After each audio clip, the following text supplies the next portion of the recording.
Welcome to the Kyber Lab, episode 21.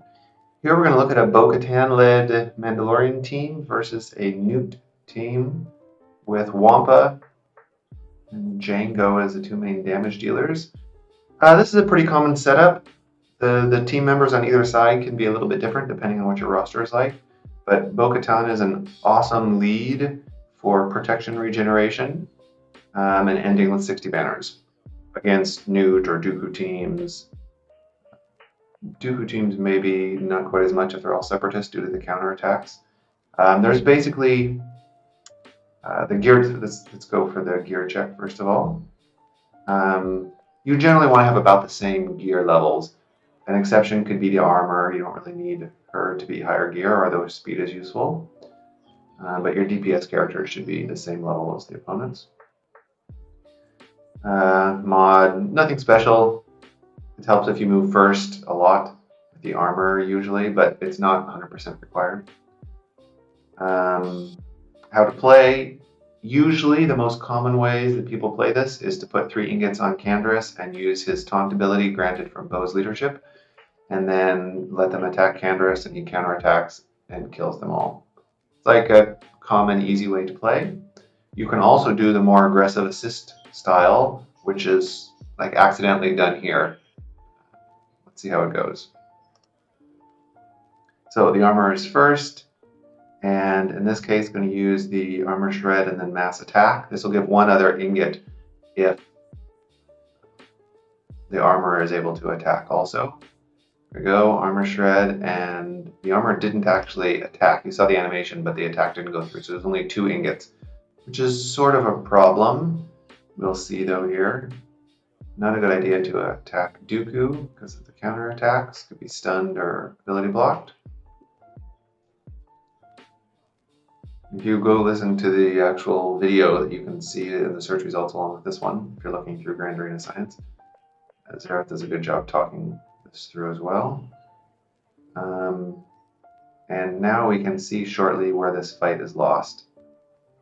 So, going for the shrapnel blast, or just 2 basics, that works also.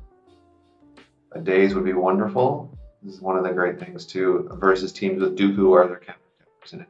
Bo-Katan's daze is great, especially because it's relatively easy to modder for potency.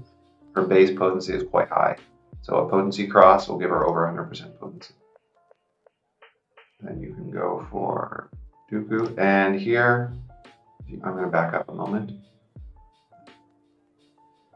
You'll notice that we're in a great situation. They only have 3 alive. Django's dazed, Dooku's about to be dead. And you have 5 at mostly full health and protection.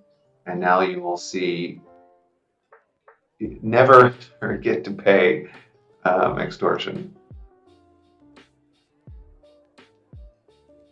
Oh, stun on Django, that's annoying, but not the end of the world.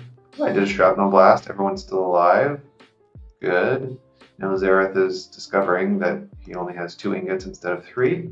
Still would be a good idea to apply them in this situation because things are not great. 2 characters stunned, staggered, and you see the extortion starting to spread. Okay, not bad. Okay, you have to pay this extortion. Once it gets on these characters, they can't remove it because they're stunned. And then it'll spread to the whole team. Not a bad move, getting rid of his TM, so you have more time to get everything going. Nope, 4 or 5 characters with extortion. That's giving everybody on their team like double their mods. The speed, the offense, yeah, but primarily the speed. This is nasty. And again, pay. You still have a chance to recover here. Well, maybe not. Second shrapnel blast. Yep. Pay the, I don't know, I didn't pay the extortion there. Don't know if it would have made a difference necessarily. But the only time you don't pay extortion against Nute teams is if you're about to finish off Nute, or the team, basically. And that was that.